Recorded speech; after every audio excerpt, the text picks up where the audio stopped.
अस्सलाम वालेकुम members, निखारी online magazine में खुशामदीद। उम्मीद करते हैं सब लोग खैरियत से होंगे। हाज़िर हैं हम लोग अपने अब अगले नावल के साथ जारी जो है जाने मुर्शिद कशफ फयाज़ किस्त नंबर 4। दोस्तों की कहानी एक-दूसरे के साथ की कहानी कि किस तरह से एक-दूसरे के साथ मुकम्मल तौर पर मुत्तहिद होकर आगे बढ़ते हैं और चलते हैं। तो चलिए अब हम लोग इसको स्टार्ट करते हैं। अपनी कहानी के बल चलेंगे, शम्माए नूर को लिए।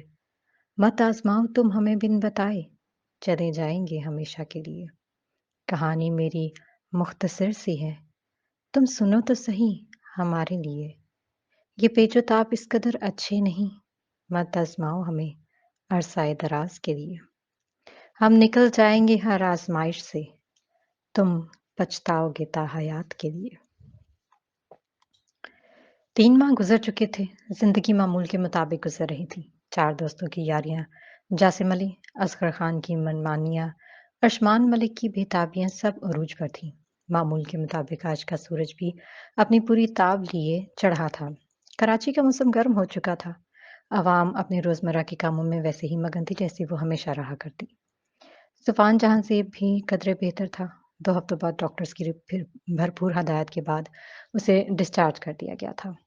इस हादसे को 3 माह गुज़र चुके थे। अंदरूनी चोटें अब तक ठीक ना हुई थीं। सफ़ान सिर्फ़ हस्बे ज़रूरत ही जगह से उठ सकता था। जिस्मानी कमज़ोरी अब तक उसके साथ थी। पर वो मस्तियाँ और शरारतें अपनी जगह से ज़रा बराबर भी ना सिरकी थीं। वो तीनों दोस्त हर हफ़्ते उसकी बीमारी पर सी को आया करते थे और रात को देर तक इन चारों के हफ़्ते भर की बातें ना ख़त्म होती। सफ़ान के वालिदैन फ़िलहाल उसे घर से निकलने न देते, लेकिन वो दोस्त उनको लॉन में ही घुमा-फिरा कर इसका अरमान पूरा कर देते। कमर में आए फ्रैक्चर की वजह से उसके लिए बगैर सहारे के चलना दुश्वार था। दूसरी जानिब यूनी के पेपर्स हो चुके थे। समा मिर्ज़ा का तीसरा सेमेस्टर शुरू हो चुका था और जासिम अली असगर खान ने समा की खातिर अपनी तालीम जारी रखी थी और अपने मतलूबा मज़मून में एमए का इरादा कर चुका था।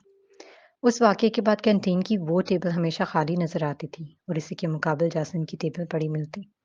इस तमाम अरसे में उन दोनों के दरमियान ऐसी कोई बात ना हुई थी। मामूल के मुताबिक समा और मुबशरा कैंटीन आया करती और जगह ना मिलने पर उसी टेबल पर जा बैठती। जासिम अली असगर खान को लिए उस दिन के बाद समा परेशान ना हुई थी क्योंकि वो समा मिर्ज़ा थी, उसे अपने मसले हैंडल करने आते थे। इस तमाम दौरानिये में जासिम सिर्फ हल्की नज़र समा पर डाल दिया करता था और उसके जाने के बाद उसका बैठना भी फ़ज़ूल था, सो वो चला जाता। अब अगर तीसरी जानिब आया जाए तो उस्मान वली का इख्तियार भी अपने ऊपर से हट चुका था। देर से ही सही, मगर वो इस बात को तस्लीम कर चुका था कि वो मर्ज़ मोहब्बत का शिकार हुआ है। इस बात को मद्देनज़र रखते वो कम से कम ही समा के सामने आता था। ये बात अरशमान के दिल से उसके दिल तक ही महदूद थी। दूसरे किसी इंसान को बताना उसे मुनासिब ही ना लगा था, क्योंकि समा मिर्ज़ा एक ख़ानदान की इज़्ज़त का चश्मा चिराग थी और इसकी इज़्ज़त पर आँच भी आए, ये बात अरशमान मलिक को किसी सूरत भी काबिल कबूल न थी। और बस जल्द अज़ जल्द उसे अपने दिल से निकाल कर सकून की तलाश में था। पर ऐसा कब हुआ था कि मोहब्बतें छोड़ी जा सकें? ये तो ताहयात का सौदा है, जो भुलाने से भूला नहीं जाता। अगर मोहब्बत को भूलना इंसान के इख्तियार में होता, तो ज़िंदगियों पर ज़िंदगियाँ तबाह होने के बाद भी हज़ारों को इश्क कभी ना होता। बस अगर अपने नफ्स पर काबू पा लिया जाए, तो एक बड़े खसारे से बचा जा सकता है। अलबत्ता इसका इलाज अब तक कोई भी तबीब या फ़कीर नहीं ढूँढ सका था। जैसे अली असगर खान इस वक्त अपने इलाके की ज़मीनों पर गया था, जबकि मरमर हवेली में खाने की तैयारियां अरूज पर थीं। असफरीन समार खान अपनी निगरानी में किचन में खड़े होकर मुलाजमीन से खाना बनवा रही थीं। दूसरी जानिब हाइका वहाज खान घर की सेटिंग चेंज करने की हदायत में लगी हुई थी। इसी तरह अगर हवेली के ऊपरी मंजिल पर देखा जाए तो लुबाबा सिंघार में इसके सामने खड़ी अपना दुपट्टा सेट कर रही थी। पिस्ताई रंग के पिस्ताई रंग में आतिशी गुलाबी और दुपट्टा सेट करते उसने आखिरी नज़र खुद पर डाली। अफराह को इत्तला देती बाहर चली गई। अफराह तेज नीले रंग का जोड़ा पहने सफ़ेद दुपट्टे कंधे पर अटकाए बेड पर बैठी नावल पकड़े पूरी तरह से उसमें गुम थी। उस घर की इन दो लड़कियों का बस यही एक काम था। लुबाबा की निस्बत अफराह को नावल पढ़ने का ज़्यादा शौक था, जिसकी इजाज़त लुबाबा ने जासिम और हाइका वहाज ने असगर अली से लेकर दी थी, जिस पर उन मर्दों में से किसी ने एतराज़ नहीं बरता था। खाने की टेबल सज चुकी थी और तमाम अफराद उसके गिर्द बैठे खाने के दौरान हल्की फुल्की बातों में मसरूफ थे, जो असरफ खान اور جاسم اور زمار شوکت خان کے درمیان تھی۔ باقی خواتین تو کھانے پر ہی توجہ مبذول کیے ہوئے تھیں۔ جاسم خان، میرے خیال سے اب تمہیں اپنی ذمہ داری کو سنبھالنا چاہیے۔ کھانے کے دوران اصغر خان نے اس کی جانب دیکھتے ہوئے کہا۔ ابا حضور، میں سنبھال چکا ہوں، اپنی نظریں پلیٹ پر جماتے جاسم نے کہا تھا۔ ذمہ داری ایسی نہیں سنبھالی جاتی برخوردار۔ علی اصغر نے ایک سنجیدہ نگاہ اس پر ڈالی۔ آپ حکم کریں، مجھ سے کوئی کوتاہی ہوئی ہے کیا؟ چمچ پلیٹ میں رکھتے اب کی بار جاسم نے ان کی طرف دیکھا۔ ہمارے خیال سے اب تمہیں شہر سے واپس آ جانا چاہیے۔ جتنا پڑھ لیا جائے، یہاں کی ذمہ داری تم پر ہے۔ جاسم خان، اتنا ذہن میں رکھو۔ علی اصغر خان اب مدعے کی بات پر آئے تھے۔ 2 سال کی مہلت دے مجھے ابا حضور، میں آپ کو شکایت کا موقع نہیں دوں گا، اور ویسے بھی فی الحال آپ بڑے ہیں اور سارے معاملات آپ سے بہتر اور کوئی نہیں چلا سکتا۔ جاسم نے تابعداری کے ساتھ ان سے درخواست کی تھی۔ ٹھیک ہے، جیسا تم چاہو۔ مجھے لگا شاید اب تم بڑے ہو چکے ہو۔ اس کی درخواست کو قبول کرتے علی اصغر خان ہلکا سا مسکرا دیے تھے۔ جاسم خان، ایک رائے تو دو۔ سمار خان جو خاموش بیٹھے باپ بیٹے کی گفتگو سن رہے تھے اب ان کی بات کے اختتام پر بولے۔ ہم سوچ رہے تھے اب صحرا سجا دینا چاہیے تمہارے سر پر، کیا خیال ہے؟ سمار خان نے مسکرا کر کہا۔ ان کی بات پر جاسم کی ہونٹوں پر ایک جاندار مسکراہٹ پھیلی تھی۔ تھوڑا سا انتظار فرمائیے، جاسم نے منت بھرے لہجے میں 2 انگلیوں کے اشارے سے آنکھیں چھوٹی کرتے کہا، جس پر علی اصغر خان سمیت سب کی ہنسی نکلی تھی۔ جاسم خان کے مزاج میں کچھ زیادہ ہی تبدیلیاں رونما ہونے لگی تھیں۔ تسلیم حسن دوست معصومیہ مگر شامل تو کوئی فتنہ و شام و سحر میں ہے۔ یا رب، وفائے عذر محبت کی خیر ہو، نازک سا اعتراف آج بھی اس نظر میں ہے۔ کھڑکی سے دھوپ چھن کر اندر آ رہی تھی۔ وقت 12 بجے کا تھا اور ماحول میں خنکی واضح تھی۔ ڈریسنگ کے سامنے کھڑے سما اپنا جائزہ لینے میں مصروف تھی۔ پیلے رنگ کے جوڑے پر گلابی پتیاں چھوٹے اور بڑے سائز میں ڈلی تھیں۔ ساتھ میں گلابی دوپٹہ کندھوں پر سیٹ کرتے اس نے بالوں کے ایک چھوٹے کیچر میں پیچھے باندھ رکھا تھا۔ مغرور سی ناک ہنوز چمک رہی تھی۔ اپنا ایک آخری جائزہ لینے کے بعد وہ کمرے سے باہر کی جانب بڑھی۔ وریشا اس وقت کچن میں کھڑی تھی۔ کھانا وہ خود بناتی تھی۔ ملازمہ کے ہاتھوں کا گھر میں کسی کو نہ پسند تھا۔ ابیر مرزا باہر لان میں بیٹھے اخبار پڑھ رہے تھے، جبکہ دیان اور ارمغان دونوں آفس کے لیے نکل چکے تھے۔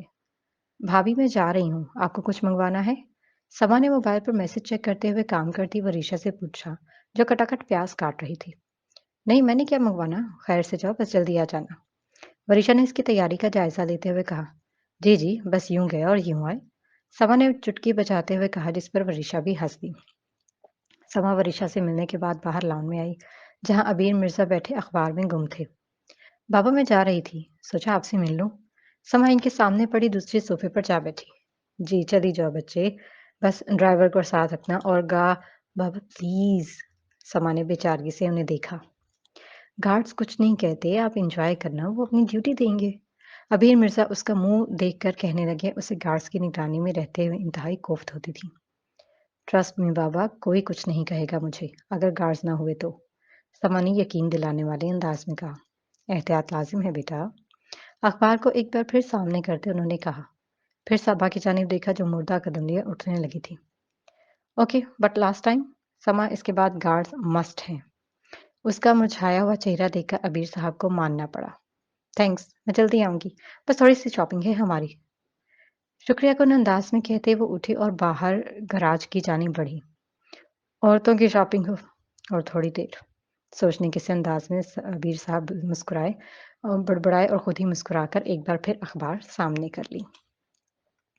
سما باہر نکلی جہاں ڈرائیور گاڑی تیار کیے کھڑا تھا۔ ڈرائیور کو بھی اب اس نے چونا لگا کر واپس بھیجنا تھا اور گاڑی کو خود ڈرائیو کرتے مبشرہ کے گھر جانا تھا۔ زمانوں بعد ان دونوں نے شاپنگ کا پروگرام بنایا تھا۔ دوپہر کی دھوپ اس عالیشان عمارت کا آفس بھی روشن کیے ہوئے تھی، جہاں گلاس وال سے باہر کا منظر واضح طور پر نمایاں ہوتا تھا۔ اپنے آفس ٹیبل پر بیٹھے ارشمان فائلز کا جائزہ لے رہا تھا جب دروازے پر دستک کے ساتھ اس کی منگوائی گئی کافی لیے ملازم حاضر ہوا۔ اسے شکریہ کہتے وہ ایک بار پھر فائل میں چھپ گیا۔ کچھ دیر میں فائل کو بند کیا ارشمان نے کرسی کے پیچھے ٹیک لگائی اور ایک ہاتھ سے پیشانی کو مسلا۔ سر کا درد شدت اختیار کر چکا تھا۔ اس کی آنکھیں سرخ ہو رہی تھیں جبکہ چہرہ مرجھا گیا تھا۔ کپ تھامے وہ گھونٹ گھونٹ کافی پینے لگا جب دیان اندر داخل ہوا۔ सामने पड़ी कुर्सी पर बैठे दयान ने दोनों हाथों की उंगलियां बाहम फंसाई। वो उसकी खैरियत दरियाफ्त करने आया था। क्यों बदी, अब कैसा है तेरा दर्द? दयान ने उसकी आंखों में जहां देखा, जहां से सुर्खी टपक रही थी। बहुत बुरा। अर्शमान ने फीकी मुस्कुराहट लिए कहा और आखिरी घूंट भरते कप को साइड पर रखा। आंखें क्यों लाल है अर्श? सोया नहीं था क्या रात को? दयान ने कभी अर्शमान को इस तरह नहीं देखा था। वो आजकल पहले से ज्यादा संजीदा और खामोश दिखाई देने लगा था। हाँ हाँ यार, सोया था बस। सर में दर्द है ना शायद तब। एक बार फिर चेयर की पुश से सर टकाते अर्शमान ने कनपटी मसलते हुए कहा था। मेरी मान, तू घर चला जा, तबीयत भी सेट नहीं है तेरी। मैं ड्राइवर को कॉल कर देता हूँ। दयान ने अपनी जगह से खड़े होते उसका टेम्परेचर चेक करते हुए कहा। नहीं, मैं खुद चला जाऊंगा। अपनी कोट के बटन बंद करते अर्शमान अपनी जगह से उठ खड़ा हुआ।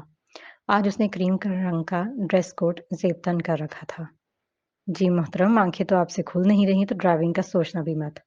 दयान ने उसे वार्न करते हुए घूरा था। ओके, ड्राइवर ही साथ जाएगा। अब खुश? अर्शमान ने मुस्कुराते हुए कहा। फिर उससे मिलने के बाद वो ऑफिस से बाहर निकल गया। बाहर निकलते उसकी सेक्रेटरी ने गार्ड्स और ड्राइवर को इत्तला कर दी थी। अर्शमान के पहुंचते ही दोनों गाड़ियां तैयार खड़ी थी। चलो मुबशरा, अब हमें निकलना चाहिए। वो लोग खाने के बाद आइसक्रीम पार्लर से आइसक्रीम के साथ इंसाफ करने के बाद अब बाहर निकली थी। हम्म, चलो। वैसे भी मामा बार बार कॉल करके पूछ रही हैं। मुबशरा अपना मोबाइल चेक करते हुए कहा। वो दोनों अब पार्किंग एरिया में पहुंच चुकी थी। सही कहा। मुझे भी 50 कॉल्स आ चुकी हैं भाभी की। अब बंदा पूछे मैं कोई बच्ची थोड़ी ना हूँ जो गुम हो जाऊंगी। सबा ने गाड़ी स्टार्ट करते हुए खराब मूड के साथ कहा था। जाहिर है समा मिर्जा अब बड़ी हो गई, इन्हें समझनी चाहिए ये बात। मुबशरा ने मुस्कुराहट दबाए सीट बेल्ट बांधते हुए कहा। समा ने नाक से मक्खी उड़ाने वाले अंदाज में उसकी बात हवा में उड़ा दी। गाड़ी अब रोड पर अपनी रफ्तार के साथ दौड़ रही थी जब सामने से आती मोटर बाइक की वजह से समा ने ब्रेक पर पांव रखा था। बाइक पर दो सवार लोग थे जिनमें से एक का चेहरा ढका हुआ था और दूसरे ने हेलमेट पहन रखा था। समा, गाड़ी स्टार्ट करो, मुझे ये लोग ठीक नहीं लग रहे। मुबशरा ने डरते हुए हवास पाख्ता सा कहा था। हाँ, मैं कर रही हूँ। इससे पहले कि वो आगे बोलती, ढके चेहरे वाले आदमी ने गाड़ी का शीशा खटखटाया। मुबशरा गाड़ी का दरवाजा कल हैंड्स अप। वो शख्स दरवाजा खोलकर पिस्टल इनके सरों पर ताने खड़ा था। सड़क सुनसान थी या शायद वक्त दोपहर का था। आसपास कोई भी न था। वो दोनों दम साधे बगैर कोई आवाज निकाले उस शख्स को देख रही थी, जबकि उसके पीछे खड़ा आदमी मुसलसल कुछ कहे जा रहा था। उस शख्स ने आगे होकर गाड़ी की चाबी निकालनी चाहिए जब समा ने चाबी बाहर निकालकर अपनी मुट्ठी में बंद की। चाबी मत लें, हम घर कैसे जाएंगे फिर? पिस्टल अब तक उनके सरों पर थी। अपना मोबाइल, पैसे, सब कुछ मुझे दो जल्दी। उस आदमी ने पिस्टल वाला हाथ घुमाकर उजलत में कहते 2 मर्तबा पीछे मुड़कर देखा था। समा और मुबशरा ने एक दूसरे की जानिब देखा और गैर महसूस अंदाज में समा ने फुर्ती से उसके हाथ से पिस्टल खींची थी। ग्रिप सख्त होने के बाद ट्रैगर प्रेस होते ही गोली सामने वाले शीशे पर जा लगी। इन दोनों की चीखें और गोली की आवाज से घबराकर वो शख्स एकदम से पीछे हटा था। वहां से 2 गाड़ियां आती दिखाई दे रही थी जो इनके करीब काफी तेजी से पहुंच चुकी थी। अर्शमान की नज़र गाड़ी पर पड़ते ही वो समा को पहचान चुका था, लेकिन फायर की आवाज़ उसके होश उड़ाने के लिए काफ़ी थी। दीवानावार उसने ड्राइवर को स्पीड तेज करने का कहा। वो दोनों आदमी भाग चुके थे। गाड़ी से निकलते अर्शमान पागलों की तरह उस तक पहुंचा और समा की जानिब का दरवाज़ा खुला, जहां वो दोनों हाथ कानों के ऊपर रखे, आंखें बंद किए, चेहरा झुकाए मुसलसल विर्द कर रही थी। समा, अर्शमान ने हल्के से लहजे में आवाज़ दी, जिस पर समा ने एकदम से उसकी जानिब देखा, फिर अपने इर्द गिर्द नजरें घुमाई। वो आदमी कहीं नहीं थे। समा की कलाई में शीशा लगा था जिससे खून पूरी रवानी के साथ बह रहा था। आप ठीक है? अर्शमान की नजर अब तक उसके हाथ पर नहीं पड़ी थी। वो वापस अपनी गाड़ी की जानिब बढ़ा, पानी की बोतल लिए पंजों के बल नीचे बैठते बोतल उसकी जानिब बढ़ाई, जिसे उसने बिना चूचरा किए थामा। वो वर्षा गाड़ी से बाहर निकल चुकी थी। उसका दम घुटने लगा था। पानी पीते हाथ पर अर्शमान की नजर पड़ी, जिससे बहते खून की बूंदें कपड़ों पर गिरने लगी थी। समा के हाथ में लर्जिश थी। शायद वो खौफजदा थी, उन आदमियों से नहीं, यूं अचानक निकलती गोली की सन्नाटेदार आवाज से। अपनी जेब से रुमाल को निकालते हुए अर्शमान ने उसका हाथ साइड से पकड़ा और पॉकेट से पेन निकालकर कलाई पर फेरते उसका जायजा लेने लगा।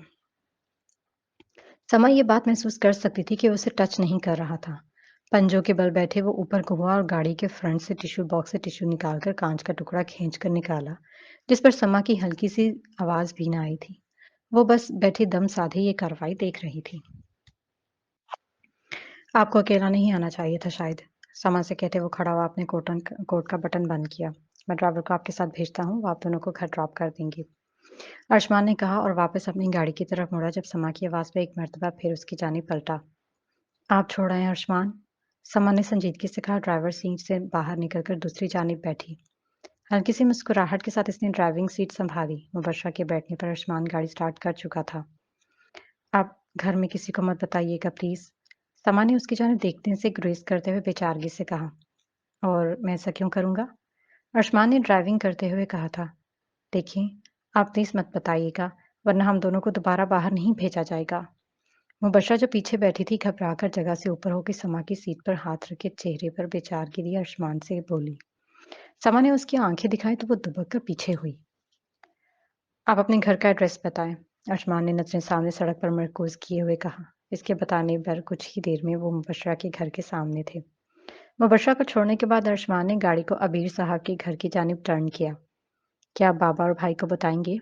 समा ने उसकी जानिब देखते अचंभे से पूछा। जी, मैं बता भी सकता हूँ। आयुष्मान ने मुस्कुराहट दबाते हुए कहा। उसे मालूम था वो घबराई हुई है। पर आप नहीं ये बताएंगे। एक यकीन सा था। और मैं ऐसा क्यों करूंगा? आयुष्मान ने अब्रूज खाते सवालिया नजरों से उसकी जानिब देखा। मुझे पापा ने मना किया था अकेले जाने से, पर अगर इन्हें पता चला तो वो दोबारा कभी ऐसे नहीं जाने देंगे और भाई को भी बुरा लगेगा। समा ने आखिर सारी बात उसके गोश गुजार दी। मैं यकीन से कह सकता हूँ समा कि अंकल ने ड्राइवर को साथ लेकर जाने का जरूर बोला होगा। आयुष्मान ने नजरें हनूर सड़क पर मरकूज किए हुए कहा था। जी, समा ने एक लफ्जी जवाब दिया। उसे शर्मिंदगी ने आन घेरा था। वो सब आपकी भलाई चाहते हैं। जो कुछ आज हुआ है इससे भी ज्यादा बुरा हो सकता था। आइंदा ध्यान रखिएगा। एनीवे, मैं किसी को कुछ नहीं बताऊंगा। गाड़ी घर के दरवाजे के पास आकर रुकी थी। समा ने तशक्कुर भरे अंदाज में उसे देखा और गाड़ी से नीचे उतरी। घर के बाहर खड़े गार्ड्स को इशारा करते आयुष्मान ने गाड़ी को अंदर जाने का कहा। उसका ड्राइवर और गार्ड्स भी उनके पीछे पहुंच चुके थे। समा के घर में दाखिल होने के बाद वो ड्राइवर के हमरा वहां से रवाना हुआ था। घर के अंदर दाखिल होते वो सबसे पहले अपने रूम में गई और अपने हाथ को बैंडेज करने पर उस पर फुल बैंड पहन लिया और फिर नीचे जाकर वलिशा से हल्के अंदाज में बात की और उसे अपनी चीजें दिखाने लगी जो वो आज लेकर आई थी। अबीर साहब घर में नहीं थे। थोड़ी देर के लिए अंदर रूम में वापस आने के बाद उसका दिल बहुत बुरा हो रहा था। दम साड़े बेड पर बैठे वो आज का वाकया सोचने लगी। फिर उसके चेहरे को हल्की सी मुस्कुराने आन घेरा। आयुष्मान का उसे टच ना करना उसे अच्छा लगा था। थोड़ी देर इसी तरह बैठे रहने के बाद वो ख्याल झटकती उठी और अपना लाया गया सामान संभालने लगी। बकौल समा के, क्या जरूरत है किसी के बारे में फजूल सोचने की। एक आस, एक एहसास, मेरी सोच और बस तुम। एक सवाल, एक मजाल, तुम्हारा ख्याल और बस तुम। घर आने के बाद अर्श की तबीयत ज़्यादा ख़राब हो चुकी थी। सर का दर्द अब शिद्दत इख्तियार कर चुका था। उसे किसी तरह भी सुकून न मिल रहा था, न लेटकर और न बैठकर। दिल इंतहा का बोझल हो रहा था। जब दरवाजे पर हल्की सी आहट महसूस हुई तो बेअख्तियार उस जानिब चेहरा मोड़े देखने लगा। अबीला बेगम हाथ में दूध का गिलास पकड़े छोटे-छोटे कदम उठाती उस तक पहुंची थी। आयुष्मान बस दम साधे उन्हें देखे जा रहा था जब वो बेड पर उसके साथ बैठी और उसका सर अपनी गोद में रखा। शिद्दत दर्द से चेहरा सुर्ख और रगें सूज चुकी थी। माँ के आगोश में एक सकून सा था। आयुष्मान ने कर्ब से आंखें बंद की और एक आंसू उसकी आंख से टूटकर अबीला बेगम के दामन में जज्ब हुआ था। मेरा भी मेरा शहजादा बेटा। सर पर हाथ फेरते उन्होंने धीमे लहजे में कहा। मामा। भीगे लहजे में पुकारते उसने एक बार मर्तबा फिर से आंखें बंद की। अबीला बेगम ने जवाब नहीं दिया, बस वो इसी तरह उसके बाल सहलाते रही। मामा, मुझसे सब मोहब्बत करते हैं। मेरे दोस्त, मेरे कोलीग्स, आप और बाबा। क्यों तो आंखों से आंसू अब रवानी से बह रहे थे। क्योंकि हर कोई अच्छे लोगों से मोहब्बत करता है बेटा। उसके माथे पर बूसा देते उन्होंने नरमी से कहा। पर मैं अच्छा इंसान नहीं हूँ माँ। मैं तो बहुत गुनहगार हूँ। एक हिचकी के दौरान आयुष्मान ने अपनी बात मुकम्मल की। खामोश आंसुओं में रवानी दर आई थी। सब होते हैं बेटा। हर इंसान गुनहगार है। बस कोई थोड़ा तो कोई ज्यादा। پر بالکل پاک صاف کوئی نہیں ہے سوائے رحمت اللہ عالمین صلی اللہ علیہ وآلہ وسلم کی۔ وہ دنیا کی واحد ہستی ہیں جن سے رب تعالیٰ کو محبت تھی اور وہ بہت پاک صاف تھی۔ بے شک اپنے آنسوں کو صاف کرتے ایک بار پھر وہ اپنا چہرہ ان کی گود میں چھپا گیا۔ ماما، اگر کسی سے محبت ہو جائے تو کیا اس کی محبت میں خیانت تو نہیں ہوگی جو ہم سے محبت کرتے ہیں؟ آنسو ایک بار پھر سے بہنے لگے تھے۔ نہیں بیٹا، وہ محبت جو ہم سب آپ سے کرتے ہیں اور وہ محبت جو آپ کو صرف ایک انسان سے ہوئی ہے اس میں فرق ہے، کیونکہ جو آپ کو ہو چکی ہے اس میں جذباتیت ہے، وہ شہمات ہے جو آپ نے سب محبتوں کو دی ہے۔ ابیرہ بیگم کو بیٹے کی نادانی پر ہنسی آئی تھی۔ ان کا بیوقوف بیٹا واقعی میں بہت ڈرپوک تھا اس معاملے میں۔ کافی دیر وہ اسی طرح ابیلہ بیگم کی گود میں سر رکھے لیٹا رہا جب انہوں نے آہستہ سے پکارا، کون ہے وہ عثمان؟ انہوں نے اس کی آنکھوں میں دیکھ کر پوچھا تھا۔ مجھے نہیں ہوئی کسی سے ماما۔ وہ ان کی گود سے اٹھ کر سیدھا بیٹھا اور بیک گراؤنڈ کے ساتھ ٹیک لگائی۔ ہو چکی ہے، انہوں نے مسکراتے ہوئے کہا۔ نہیں، نظریں چراتے ہوئے عرش نے نفی میں سر ہلایا۔ نام بتاؤ بیٹا، نام کیا ہے اس کا؟ ماں تھی، سمجھنا تو بنتا تھا۔ نہیں بتا سکتا، آنکھیں بند کیے اس نے جواب دیا۔ کوئی خاص مجبوری ہے کیا؟ انہوں نے پھر اس کے ماتھے پر آئے بال پیچھے کرتے ہوئے کہا۔ بہت خاص، مدھم سی مسکراہٹ تھی اس کے چہرے پر۔ کافی دیر ابیدہ بیگم بیٹھی اس کا چہرہ دیکھتے رہی۔ کافی گہرے سائے تھے جو لہرا رہے تھے، صبر کے، برداشت کے اور یقین کے۔ ارشمان نے آنکھیں کھولی تو وہ اب تک اسے ہی دیکھ رہی تھی۔ ماں، عزت آڑے آ گئی ہے اس کی اور میری، ارشمان نے افسردہ سے لہجے میں ابیدہ بیگم سے کہا تھا۔ نہ بیٹا، انہوں نے نفی میں سر ہلایا۔ انا آڑے آئی ہے، انہوں نے عرش کا چہرہ دیکھتے ہوئے کہا۔ وہ مسکرایا تھا ماں کی بات سن کر۔ انا آڑے آتی تو خود سے بھی اقرار نہ کرتا۔ بات گہری ہے اور معاملہ نازک ہے، میں چاہ کر بھی قدم نہیں بڑھا سکتا۔ ایک جانب دوستی خراب ہونے کا خطرہ ہے اور دوسری جانب… وہ بات ادھوری چھوڑ گیا، زبان ساتھ نہیں دے رہی تھی۔ ایک طریقہ اور ہے بیٹا، جسے خدا نے صبر کا نام دیا ہے۔ جو مقدر میں ہوا اسے بدلا نہیں جا سکتا۔ بے شک اللہ صبر کرنے والوں کے ساتھ ہے۔ انہوں نے مسکراتے اپنی بات ختم کی اور اس کی پیشانی کو چومتے وہ واپسی کے لیے اٹھی اور کمرے کی دہلیز پار کر گئی۔ خاموش نگاہوں سے چھت کو تکتے وہ وہیں بیٹھا ایک گہری سوچ میں گم تھا۔ وقت گزرتا گیا اور سوچوں کا تسلسل گہرا ہوتا رہا۔ عقیدت ہے میری محبت میں، اس کی گلی کو خاک بھی دل چاہتا ہے چوم ڈالوں۔ آسمان پوری طرح تاریکی میں گم تھا۔ چاند کی مدھم سی روشنی پوری حویلی کو روشن کیے ہوئے تھی۔ ہلکی ٹھنڈی ہوائیں اپنی جوہر دکھاتی ماحول کو اور خوشگوار بنا رہی تھی۔ باہر لان کے پاس کھڑے جاسم گارڈز کے ساتھ کوئی بات کر رہا تھا جبکہ دوسری جانب گارڈ سر جھکائے بات کو غور سے سننے میں مصروف تھا۔ حویلی درمیان میں تعمیر تھی، سو اس کے چاروں جانب بڑے رقبے کی جگہ لان کی شکل اختیار کیے ہوئے تھی۔ دائیں جانب بنا لان باقیوں کی نسبت چھوٹا مگر خوبصورت تھا، جہاں اکثر گھر کی خواتین ہوا کرتی تھیں اور وہاں کسی مرد ملازم کو آنے کی اجازت نہیں تھی۔ لان کے عقب میں بنے لکڑی کے چھپڑے تلے خوبصورت سے 3 بینچ اور ان کے درمیان میں ایک لکڑی کا ٹیبل رکھا گیا تھا۔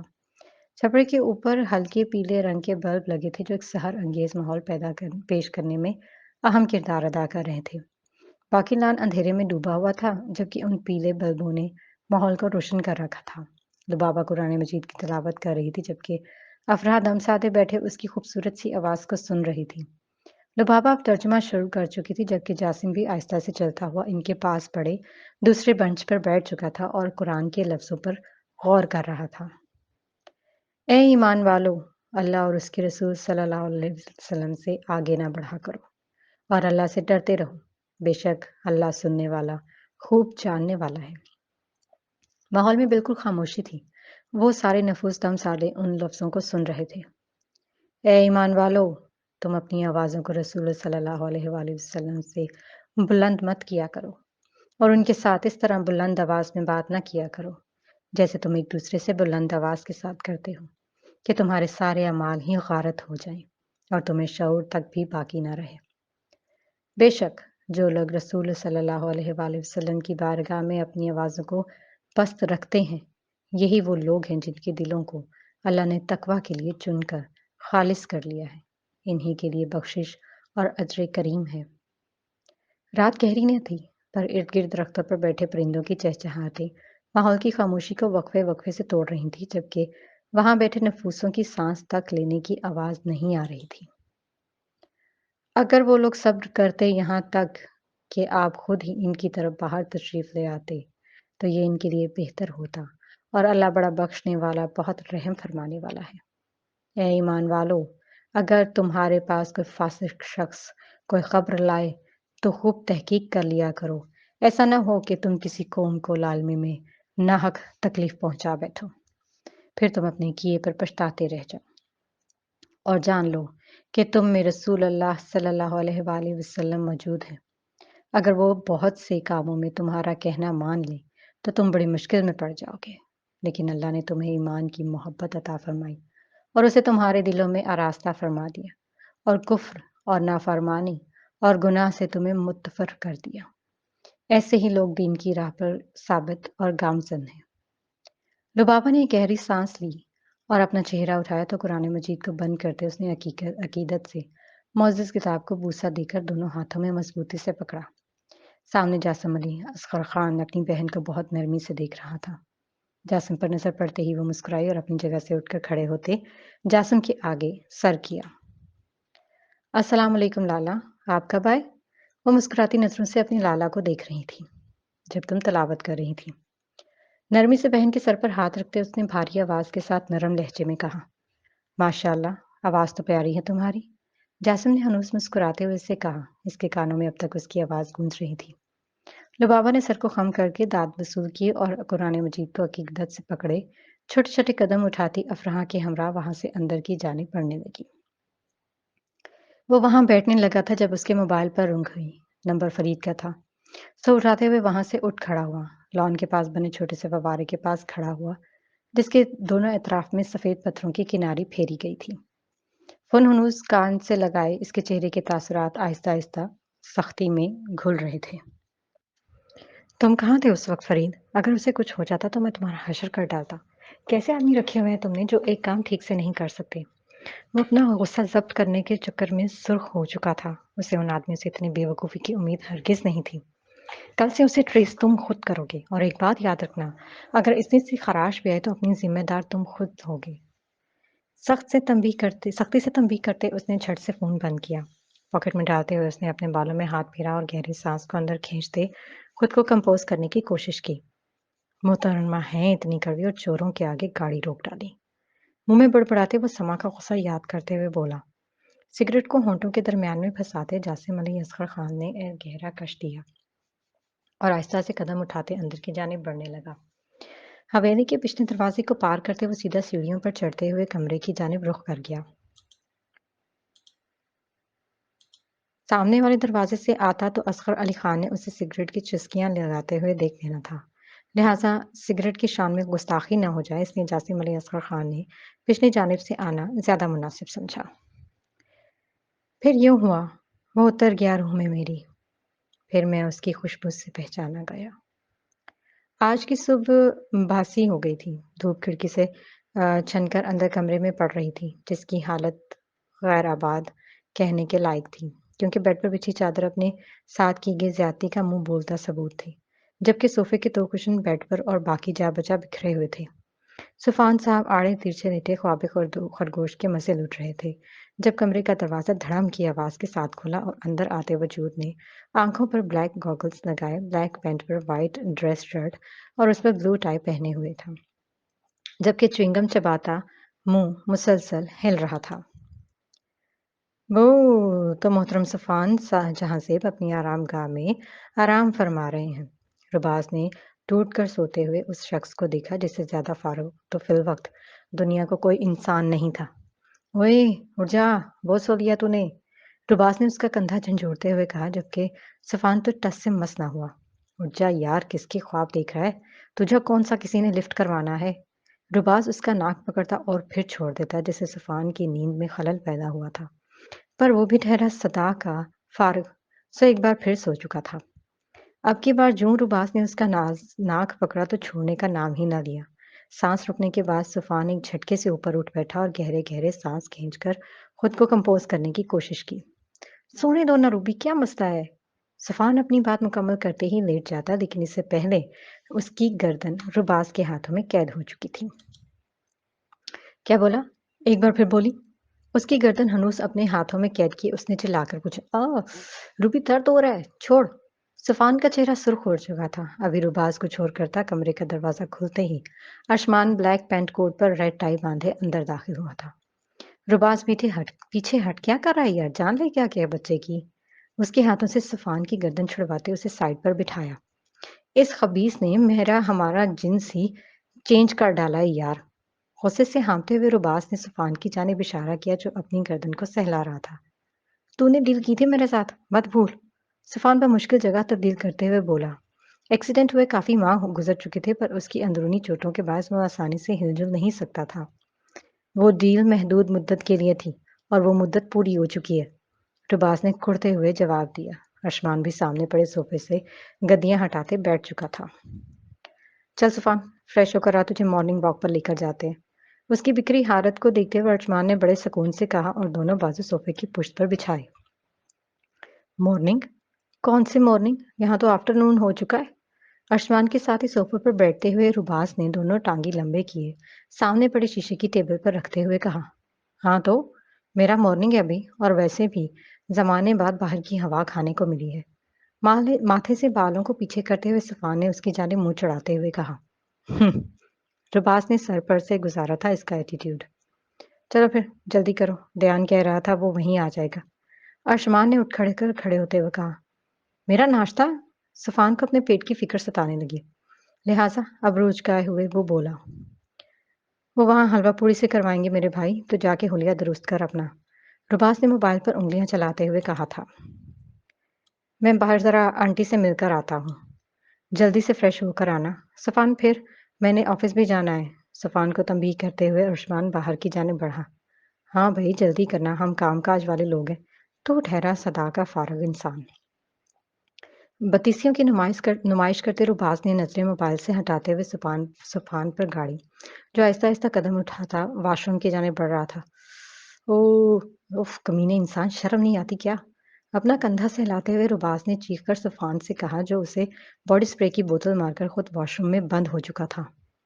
کچھ ہی دیر میں وہ واش روم سے باہر نکل آیا، ریڈ ٹی شرٹ پر بلیک پینٹ، ساتھ میں وائٹ جاگرز اور کلائی پر راڈو برانڈ کی واچ پہنے وہ بالکل فریش دکھائی دے رہا تھا۔ رباز اور ارشمان لان میں بیٹھے صفان کی والدہ کے ساتھ ہلکی پھلکی باتوں میں مصروف تھے۔ جب صفان لان میں داخل ہوا، وہ قدم آہستہ آہستہ سے اٹھاتا تھا اور زیادہ چلنا بھی اس کے لیے دشوار تھا۔ بیٹے کو دیکھتے انہوں نے بلائیں اتاری تھی، کیونکہ صفان جہاں سے ایک بار پھر کافی دلکش دکھائی دینے لگا تھا۔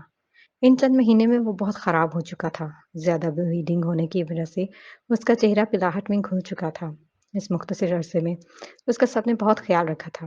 اب اس کی صحت واپس آ رہی تھی، لیکن اب بھی وہ سیڑھیاں وغیرہ بغیر کسی کے سہارے نہیں چڑھ سکتا تھا۔ استغفر اللہ، ایکٹنگ دیکھو ذرا اس کی۔ بندہ بولے اس جیسا معزز دنیا عالم میں ایک اور آ ٹپکا تو بگڑتے حالات ہی سنور جانے تھے۔ صفان دونوں ہاتھ کانوں کو لگائے رباز کو دیکھتے ہوئے بڑبڑایا تھا، جو اس کی والدہ کے سامنے سر جھکا ان کی کوئی بات سن رہا تھا۔ صفان تیار ہو، اب ہم چلیں؟ ارشمان نے ہلکی سی مسکراہٹ کے ساتھ سامنے سے آتے صفان سے پوچھا۔ ہاں میں تیار ہوں، صفان نے ماں کے آگے سر کرتے ہوئے کہا تھا، جس پر انہوں نے اس کے ماتھے پر پیار دیا تھا۔ بچے، میں نے تو کہا تھا آپ سب لوگ ناشتہ کر کے چلے جاتے۔ اچھا تھوڑی لگتا ہے گھر آئے مہمانوں کا یوں رخصت ہونا۔ انہوں نے خفگی کا اظہار کرتے ہوئے ان دونوں کی جانب دیکھا۔ ارے نہیں آنٹی، ہم لوگ باہر ہی کریں گے، ویسے بھی صفان کے ساتھ کافی عرصے بعد باہر چلیں گے اور پھر ہم نے تو آتے جاتے رہتے ہیں، لیکن کچھ دنوں تک آئیں گے تو ضرور کریں گے۔ عثمان نے اپنے پاکٹ سے گاڑی کی چابیاں نکالتے ہوئے نرمی سے کہا، جس پر وہ مان بھی گئی۔ ویسے ماشاءاللہ اس کی والدہ تو مجھے بہت پسند ہے، اتنا نرم لہجہ ہے خاتون کا، پتہ نہیں یہ نمونہ کس پر چلا گیا ہے۔ رباس نے عثمان کے کان میں کہا۔ وہ دونوں آہستہ سے قدم اٹھاتے ہوئے صفان کے ساتھ ہی چل رہے تھے۔ اس کی بات پر عثمان نے اسے گھوری سے نوازا، جس پر رباس دانتوں کی نمائش کرتے خاموش ہو چکا تھا۔ پھر کچھ دیر بعد وہ لوگ گھر سے نکل چکے تھے۔